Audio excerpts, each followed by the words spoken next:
মার্কা আছে? কোনটা মার্কা? সহ্য বলো আরো জোরে। মুসরামের বাড়িপাড়ার স্বপন কাকার আন্না কাকার। বগুড়া ৭ গাবতলী শাহজাহানপুর আসনে আসন্ন জাতীয় সংসদ নির্বাচনকে সামনে রেখে বিএনপি মনোনীত সংসদ সদস্য প্রার্থী মোরশেদ মিল্টনের সমর্থনে নির্বাচনী প্রচারণা এখন তুঙ্গে।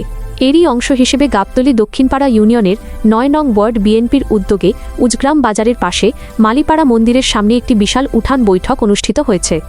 এই বৈঠকে সনাতন ধর্মাবলম্বী ও হিন্দু সম্প্রদায়ের মানুষের স্বতঃস্ফূর্ত অংশগ্রহণ আগামী নির্বাচনে ধানের শীষের বিজয়ের নতুন বার্তা দিচ্ছে। ৯ নং ওয়ার্ড বিএনপির সভাপতি শফিক মণ্ডলের সভাপতিত্বে অনুষ্ঠিত এই বৈঠকে প্রধান অতিথি হিসেবে দিক নির্দেশনামূলক বক্তব্য রাখেন দক্ষিণপাড়া ইউনিয়ন বিএনপির সাধারণ সম্পাদক মিজানুর রহমান হান্নান। শহীদ প্রেসিডেন্ট জিয়াউর রহমান তার রুহের মাগফিরাত কামনা করছি আল খননের মধ্য দিয়ে, এবং সেই সাথে মানুষের দিন যাপন ভালোভাবে করার জন্য উনি ইরি ফসল করার জন্য চায়না মেশিন আমদানি করলেন। সেই থেকে কিন্তু আমরা বেশি ফলন পাওয়ার তারই সহধর্মিনী মরহুমা আপসের নেত্রী, গণতন্ত্রের মা, দেশনেত্রী বেগম খালেদা জিয়া, সে বাংলাদেশে মুসলমানদের মধ্যে দ্বিতীয় প্রধানমন্ত্রী এবং বাংলাদেশে তিনবারের সাবেক প্রধানমন্ত্রী, এবং বাংলাদেশের মধ্যে সে গুরুত্বপূর্ণ একটি ব্যক্তি হিসেবে মৃত্যুর আগে চিহ্নিত করে গেছেন। তারই ছেলে, জ্যেষ্ঠ ছেলে তারেক রহমান। আমাদের গাবতলীর সম্মান, আমাদের গাবতলীর গৌরব, এটা আমাকে ধারণ করতে হলে আমাদের কি করতে হবে আপনারা বলেন তো? আমাদের ধানের শীষে ভোট দিতে হবে। এই সম্মানকে রক্ষা করতে গেলে ধানের শীষে ভোট দিয়ে জয়যুক্ত করলেই তাকে আমরা প্রধানমন্ত্রী হিসেবে দেখতে পাবো। ইতিমধ্যেই একটি দল আছে, সেটা হলো জামাত। তারা কিন্তু দাবি করে ইসলামী দল, কিন্তু ইসলামী দল নয়, ইসলামী দল নয়। কারণ একটা হিন্দু, বৌদ্ধ, খ্রিস্টান, মুসলিম মিলে কি ইসলাম দল হয়? এতে এরা মানুষকে ধর্মের আঘাত হানিয়ে মানুষকে বিভ্রান্ত করবে। ৭১ সালে ওরা কি ছিল বলেন তো? রাজাকার ছিল। এবং পরবর্তীতে আসে হিন্দু ভাইদের যে বাড়ি ঘরে আগুন লাগিয়েছে, কে? এটা কে না জানে? এটা কে না জানে? সবাই জানে। আজকে তারা সেই যে ব্যক্তি তাকে রাষ্ট্রপ্রধান বানাবে, সেই ব্যক্তির মুখের ভাষা শুনলে মনে হয় আজ সারা বাংলাদেশে ঝাড়ু মিছিল করছে। কি কারণে জানেন?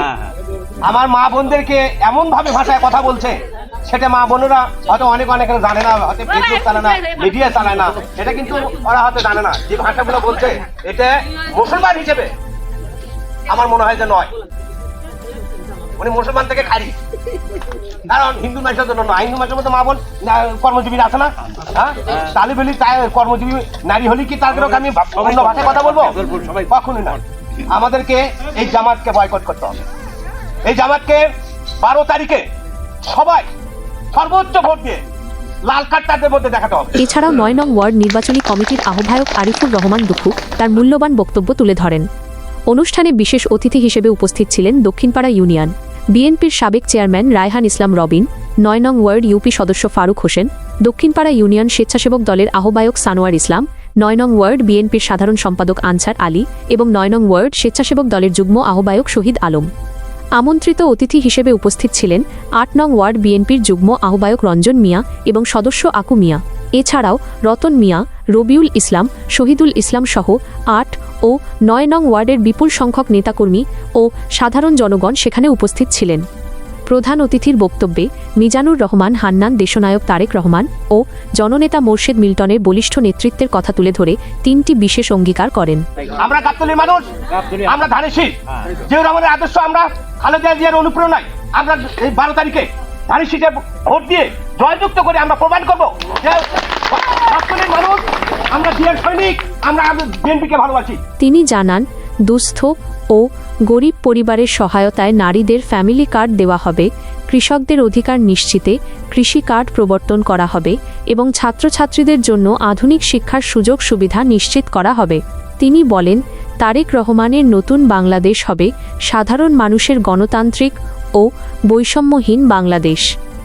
সবশেষে অনুষ্ঠানের সভাপতি শফিক মণ্ডল উপস্থিত সকলকে আন্তরিক ধন্যবাদ জানিয়ে এবং সবাইকে ঐক্যবদ্ধ হয়ে ধানের শীষ মার্কার বিজয় নিশ্চিত করার আহ্বান জানিয়ে সভার সমাপ্তি ঘোষণা করেন। ধানের শীষে ভোট দিতে হবে। আমরা মসজিদ মিছিলের মাধ্যম দিয়ে আপনাদের উন্নয়ন করতে পারবো। আমি এই আশা ব্যক্ত রেখে আজকের সভা এখানে সমর্থন ঘোষণা করছি। আল্লাহ হাফেজ। আপনারা দেখছেন শর্ট নিউজ।